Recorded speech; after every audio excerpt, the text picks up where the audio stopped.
Good morning to Agri-TV viewers. My name is Dalena White. I'm the Secretary General of the International Wool Textile Organization, and today I'm speaking to you from Brussels, where outside the window it's just started snowing, and it's a real good European winter, which of course is very good for wool sales, we hope. We call this weather wool weather here in Europe. So we are going to look at a few of the trends for 2024 and a bit about the Wool Roundtable that we've just concluded in Montreal, Canada. For those Agri-TV viewers that have not met us before, IWTO is the International Wool Textile Organization based here in Brussels. It's a global authority for standards in the wool textile industry and was established in 1930. IWTO has currently 36 members representing 26 countries, including South Africa. And we work together to bring the global wool textile industry together at 2 events a year. We focus on standards. We also offer communications about the very special aspects of the wool industry. The first ever Wool Roundtable was held in Canada in December, and we welcomed just over 70 delegates representing 14 countries during the 2 days in Montreal. These included 34 local Canadian producers, processors, spinners, designers, and retailers. And the event was hosted in partnership with the Canadian Wool Council and the Campaign for Wool Canada. And although wool is just less than 1% of the global fiber market as we speak, it is perceived with a much higher value. And this was again highlighted by the local and international speakers during the 2-day event. And they shared the many natural and valuable properties of wool with our international delegate. The wool industry prides itself on sustainability and transparency and the high integrity of our communications.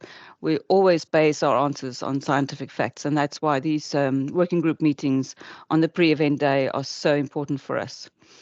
There's still such a focus on traceability and sustainability, and where our farmers, be it cotton, wool, silk, all our natural-based fibers, used to often stop at the farm gate, that interaction, that is now, it's required for that farmer to reach out to the end of the market. And it's required for them to open their farm gate, whatever the produce is they are working with. And we see this more and more from brands wanting that full transparency.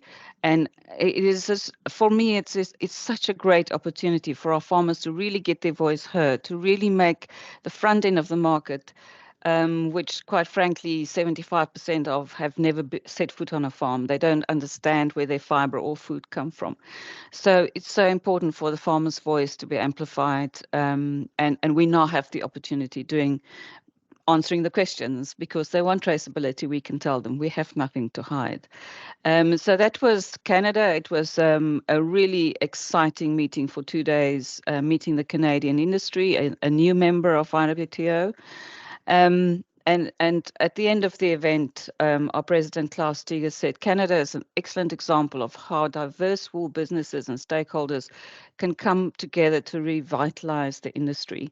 And it's something that we find from most of our events, because wool is a small, tightly knitted community, and even globally across borders, we like to get together and talk about wool and talk about what we do and offer support to each other. And often farming is a lonely business. You're out there on your own and you often feel like you're fighting the forces of nature. You're fighting legislation here in Brussels, often against farming and agriculture. And it's very important that we form this network of support for our farmers because they are the foundation of our industry.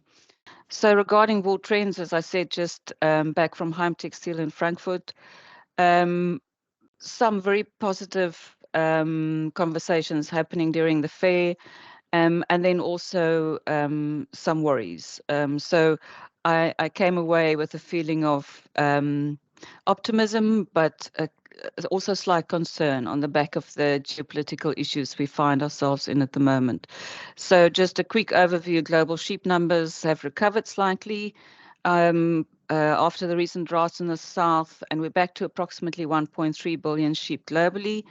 But unfortunately, this recovery does not reflect in wool production figures because a lot of our flocks have moved over to meat sheep instead of wool sheep. So we do have an issue there that meat prices are high, and wool production is a tricky business, and therefore many of our flocks have moved over to meat production. Global wool prices is not helping this issue. The EMI, as you know, the Eastern Market Indicator, struggles to recover after COVID.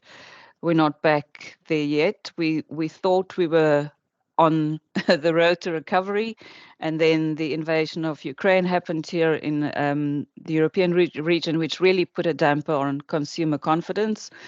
And then as we thought, okay, we're slowly recovering from that for the coming year.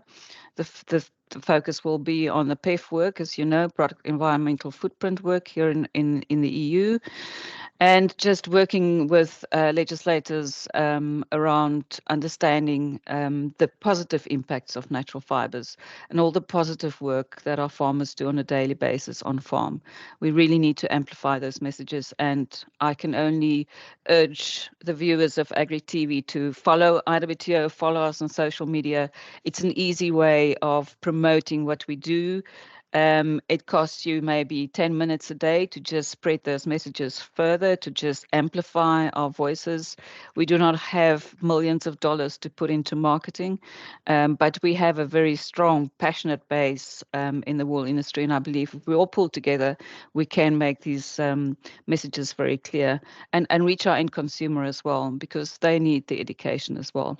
So I would like to ask our South African farmers to keep doing what they're doing. They're doing a fantastic job in delivering amazing wool qualities to wool every month, every week at auction. And please don't let that slide in any way. South African Clip's got a high reputation in the European industry, and keep it up. And I'm a proud South African, and it's an absolute pleasure to speak to you today, and I hope we can do it again.